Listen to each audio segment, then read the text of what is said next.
ओम नमः शिवाय। सनातन धर्म में स्मृतियाँ किसे कहते हैं? सनातन धर्म में स्मृतियाँ उन धार्मिक ग्रंथों को कहते हैं जो इंसानों द्वारा लिखे गए हैं लेकिन वेदों से प्रेरित हैं। स्मृति का शाब्दिक अर्थ है जो याद किया गया हो या स्मरण किया गया हो। इसे और बेहतर ढंग से समझने के लिए सनातन धर्म के ग्रंथों को दो मुख्य श्रेणियों में बांटा गया है, श्रुति और स्मृति।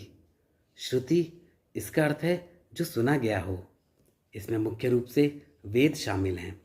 ऐसा माना जाता है कि वेद सीधे ईश्वर द्वारा ऋषियों को सुनाए गए थे, इसलिए इन्हें सबसे ज़्यादा प्रमाणिक और शाश्वत माना जाता है। इन्हें किसी इंसान की रचना नहीं माना जाता। स्मृति इसका अर्थ है जो याद किया गया हो। ये वो ग्रंथ हैं जिन्हें ऋषियों या विद्वानों ने वेदों के ज्ञान को याद करके उसे सरल और व्यवहारिक रूप में लिखा है ताकि आम लोग भी धर्म के सिद्धांतों को समझ सकें और उनका पालन कर सकें।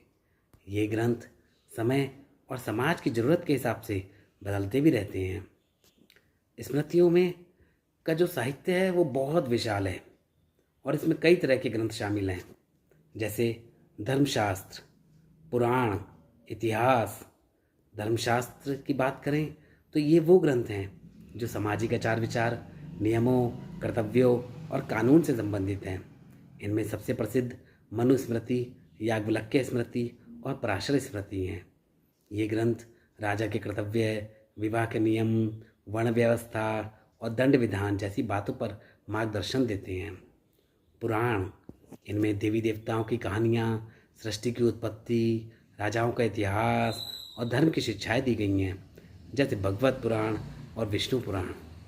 इतिहास इनमें दो महान महाकाव्य रामायण और महाभारत शामिल हैं। ये कहानियों के माध्यम से धर्म, नैतिकता और जीवन के आदर्शों को सिखाते हैं। वेदांग ये 6 सहायक ग्रंथ हैं जो वेदों को समझने में मदद करते हैं। संक्षेप में यदि मैं आपको बताऊं तो स्मृतियां एक तरह से धार्मिक नियमों, कहानियों और शिक्षाओं का संकलन है जो वेदों के गुण ज्ञान को हमारे दैनिक जीवन में लागू करने का तरीका बताते हैं। हालांकि वेदों को सबसे ऊपर रखा जाता है, लेकिन व्यवहारिक जीवन में अधिकतर लोग स्मृतियों से ही मार्गदर्शन लेते हैं। ओम नमः शिवाय।